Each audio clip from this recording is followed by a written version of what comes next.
ప్రతినిధులు, ప్రభుత్వ అధికారులు, టిమ్స్ వైద్య సిబ్బంది, నిమ్స్కు సంబంధించిన సిబ్బంది అందరూ ఈ కార్యక్రమంలో పాల్గొని తెలంగాణ రాష్ట్రానికి మరొక ఆణిముత్యాన్ని ఈరోజు అంకితం చేస్తున్నందుకు ఇందులో అహర్నిశలు కృషి చేసిన సిబ్బందికి అందరికీ మనస్ఫూర్తిగా అభినందనలు తెలియజేస్తున్నా. ముఖ్యంగా దామోదర్ రాజ్ నరసింహ గారు, కోమటిరెడ్డి వెంకటరెడ్డి గారు ప్రత్యేకమైన శ్రద్ధ తీసుకొని ఈ పనులను స్వయంగా పర్యవేక్షించి పదే పదే ఇక్కడికి పర్యటన చేసి, అదేవిధంగా medical and health principal secretary Christina గారు ప్రత్యేకంగా దీని మీద శ్రద్ధ వహించి ఈరోజు పూర్తి చేసుకొని తెలంగాణ ప్రజలకు అంకితం చేస్తున్నందుకు మనస్ఫూర్తిగా వారిని అభినందిస్తున్నాను. మిత్రులారా, మీకందరికీ తెలుసు, ప్రజాపాలన అధికారంలోకి వచ్చిన తర్వాత అత్యంత ప్రాధాన్యత క్రమంలో విద్య, వైద్యాన్ని ఈరోజు మేము ప్రాధాన్యత కింద తీసుకున్నాం. వ్యవసాయమే కాకుండా మహిళా సంక్షేమ అభివృద్ధితో పాటు ఈరోజు విద్యా, వైద్యాన్ని రాష్ట్ర ప్రభుత్వం అత్యంత ప్రాధాన్యత అంశంగా ఈరోజు ముందుకు తీసుకెళ్తున్నాం. మీకు తెలుసు, విద్యకు సంబంధించి ప్రభుత్వం తీసుకొస్తున్న సమూలమైన మార్పులు.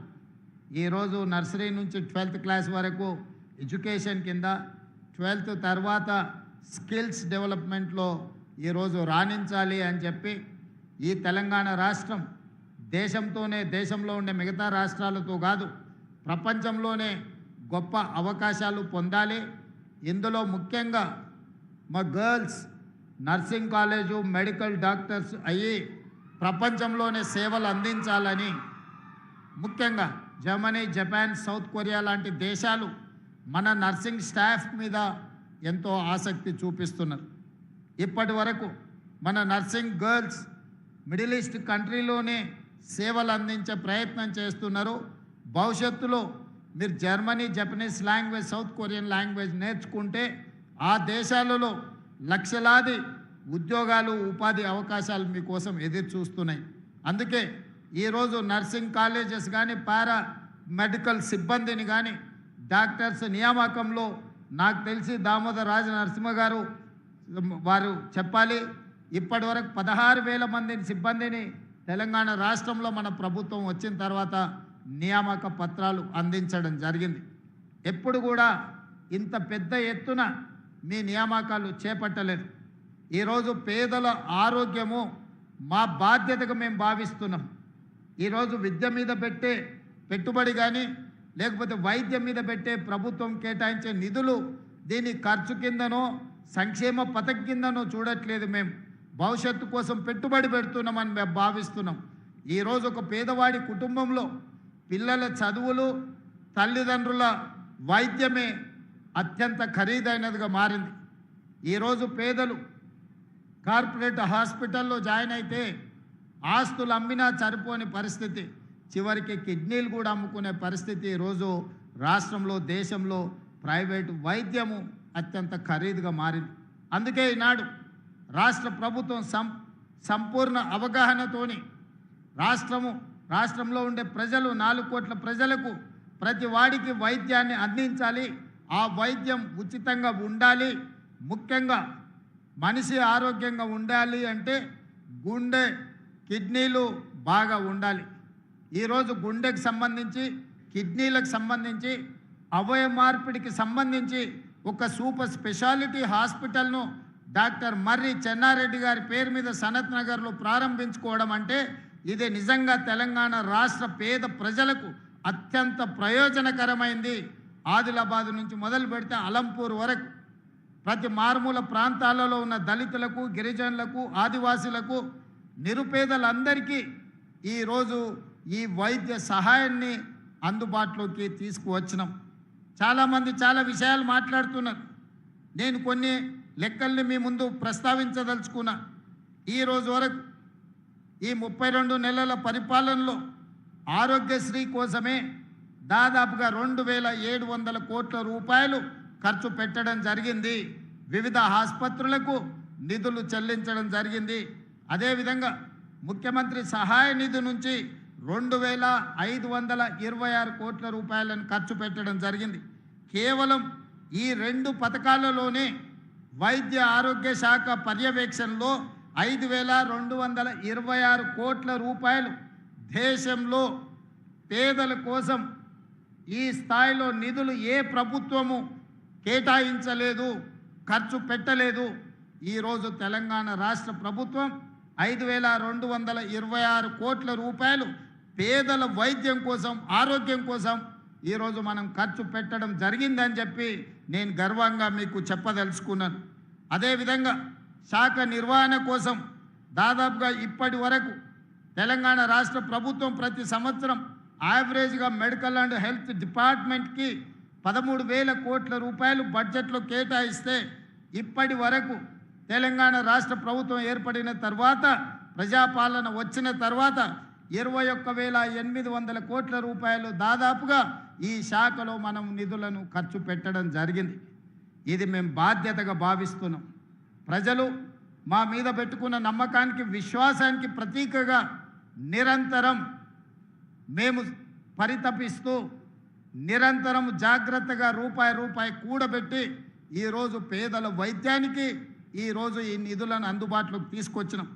ఉస్మానియా హాస్పిటల్ నిజాం సర్కారు 100 సంవత్సరాల పైగా ముందు పేదల కోసం ప్రారంభించిన హాస్పిటల్. అది కూలిపోవడానికి సిద్ధమై, అక్కడ వైద్యాన్ని అందించడానికి కష్టమై, వర్షాలు వచ్చినప్పుడు హాస్పిటల్ లోపలికి వరదలు వస్తే అక్కడ పేదలకు వైద్యం అందించడం కష్టమైంది.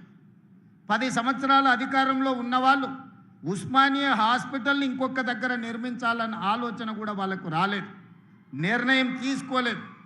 కానీ మన ప్రభుత్వం వచ్చిన తర్వాత ఉస్మానియా హాస్పిటల్ పక్కనే గోష మహల్లో 30 ఎకరాలలో 2,700 కోట్ల రూపాయలతోటి 2,000 పడకల మల్టీ సూపర్ స్పెషాలిటీ హాస్పిటల్ని ఉస్మానియా దగ్గర ఈరోజు మనం నిర్మించుకుంటున్నాం. తొందరలోనే మనం పూర్తి చేసుకోబోతున్నాం. సనత్ నగర్లో టెంకాయ కొట్టిండ్రు, నిధులు నిర్మాణం మర్చిపోయింది. అల్వాల్లో టిమ్స్కి టెంకాయ కొట్టిండ్రు, నిధులు నిర్మాణం మర్చిపోయిండ్రు. ఎల్బీ నగర్లో టిమ్స్ హాస్పిటల్కి టెంకాయ కొట్టిండ్రు, నిధులు నిర్మాణం మర్చిపోయిండ్రు. వరంగల్లో కూడా పెద్ద హాస్పిటల్ని కడతామని ఉన్నదాన్ని నిర్వీర్యం చేసి కొత్త నిర్మాణం కోసం ఉపన్యాసాలు ఇచ్చి అది కూడా మర్చిపోయిండ్రు. అందుకే మన ప్రభుత్వం వచ్చిన తర్వాత అత్యంత ప్రాధాన్యతలో భాగంగా ఉస్మానియా హాస్పిటల్, సనత్ నగర్ టిమ్స్ని, అల్వాల్ టిమ్స్ని, ఎల్బీ నగర్ టిమ్స్ని, వరంగల్లో ఉండే హాస్పిటల్ని ఈరోజు అత్యంత ప్రాధాన్యతతో నిధులు కేటాయించి నిర్మాణాలు వేగంగా పూర్తి చేస్తున్నాం. ఇవన్నీ హాస్పిటల్ పూర్తి అయితే 10,000 పడకల ఆసుపత్రులు ఈరోజు తెలంగాణలో పేదలకు అందుబాటులోకి వస్తాయి. తద్వారా పేదలకు ఒక విశ్వాసాన్ని, ఒకనాడు జానపదాలలో పాడుకునే వాళ్ళు తెలంగాణ మారుమూల పల్లెల్లో నేను రాను బిడ్డో సర్కారు దావఖానకి అని. ఎందుకంటే 100 బాధలు ఒక్క పదంలో, ఒక్క జానపదంలో ఆనాడు చెప్పుకోవడం జరిగింది.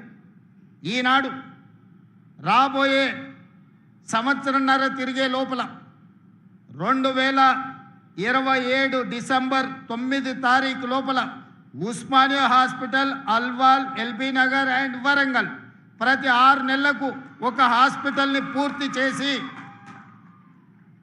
ఏ కార్పొరేట్ హాస్పిటల్ కూడా మన ప్రభుత్వ ఆసుపత్రులతో పోటీ పడలేని విధంగా తీర్చిదిద్ది ఒక్కొక్క హాస్పిటల్కు ఒక్కొక్క డైరెక్టర్ను నియమించి ఆ డైరెక్టర్ పర్యవేక్షణలో ఈరోజు నిమ్స్ అందిస్తున్న సేవలకు పోటీగా ఈరోజు ప్రపంచంలోనే నిమ్స్ హాస్పిటల్కి ఎయిమ్స్తో పోటీపడి సేవలు అందిస్తున్న గుర్తింపు ఉన్నది. రాబోయే రోజుల్లో వీటన్నిటిని కూడా ఆ స్థాయిలో నిర్వహించి వాటికి అవసరమైన నిధుల కేటాయింపే కాదు, వాటిని నిర్వహించడంలో ఏ అపోలో, యశోద, ఏఐజీకి వెళ్తే ఎంత పరిశుభ్రంగా ఈ హాస్పిటళ్లను నిర్వహిస్తున్నారో రాబోయే రోజుల్లో ఈ హాస్పిటల్స్ని కూడా అదే స్థాయిలో నిర్వహిస్తాం. వాటి మీద ప్రత్యేకమైన కార్యాచరణ తీసుకోవాల్సిందిగా మా సిబ్బందికి అందరికీ నేను సూచన చేస్తున్నా. ఇక్కడికి వచ్చే వాళ్ళకు ఉచితంగా భోజనం, ఉండడానికి అటెండెంట్స్, పేషెంట్లు వెంబడి ఎవరైనా వస్తే వాళ్ళు బయటికి వెళ్ళి హోటళ్లలోనో లాడ్జిల్లోనో ఉండడం కష్టం, ఇక్కడ ఉండే పేషెంట్లను చూసుకోవడం ఇబ్బంది. అందుకే ఇక్కడికి పేషెంట్లతో పాటు వచ్చే వాళ్లకు డార్మెటరీస్ ఇవ్వాలని, అదేవిధంగా క్యాంటీన్లో మంచి ఫుడ్ ఇవ్వాలని, ఇతర వసతులు కూడా వాళ్ళకి ఇవ్వాలని, అవసరమైన నిధులను మంజూరు చేయాల్సిందిగా, సూపర్ పీజీని కూడా ఇక్కడ శాంక్షన్ చేయాల్సిందిగా, నర్సింగ్ కాలేజెస్ ఇక్కడ ఉంటే 60-70% పేషెంట్లకు మా నర్సులే సేవలు అందిస్తారు. ఆ పైన వాళ్ళకే డాక్టర్లతో అవసరం ఉంటుంది. 70% పైగా ఆసుపత్రికి వచ్చే పేదలకు వైద్యాన్ని మా నర్సింగ్ సోదరిమణులే సేవలు అందిస్తారు. పైనుండే 30%కే డాక్టర్లు సూపర్ స్పెషాలిటీ డాక్టర్స్తోనే అవసరం ఉంటుంది. అదేవిధంగా నేను మెడికల్ అండ్ హెల్త్ మినిస్టర్ గారికి ఒక సూచన చేస్తున్నా. ఈరోజు మనం ఆరోగ్యశ్రీలో కానీ సీఎం రిలీఫ్ ఫండ్లో ప్రైవేట్ వాళ్ళకే ఎక్కువ నిధులు ఇస్తున్నాం. మీరు గవర్నమెంట్లో డాక్టర్లను అదనపు సమయాన్ని పని చేయమనుండి, సర్జరీలు చేసే డాక్టర్లకు ఇన్సెంటివ్స్ ఇద్దాం. అప్పుడు ఆ డాక్టర్లు అదనపు సమయం మన ప్రభుత్వ వైద్యశాలల్లోనే పనిచేస్తారు. వాళ్ళ డ్యూటీ సమయం తర్వాత వాళ్ళ నైపుణ్యాన్ని, వాళ్ళ నేర్పరితనాన్ని ప్రభుత్వ ఆసుపత్రుల్లో చేరే పేషెంట్ల కోసం ఉపయోగిస్తే వాళ్ళు సర్జరీలు వాళ్ళకున్న స్పెషాలిటీని పేదలకు వైద్య సేవలు అందిస్తే మనం ఇన్సెంటివ్స్ ఇద్దాం. ఆ ఇన్సెంటివ్ ఇచ్చినప్పుడు ఆటోమేటిక్గా వాళ్ళు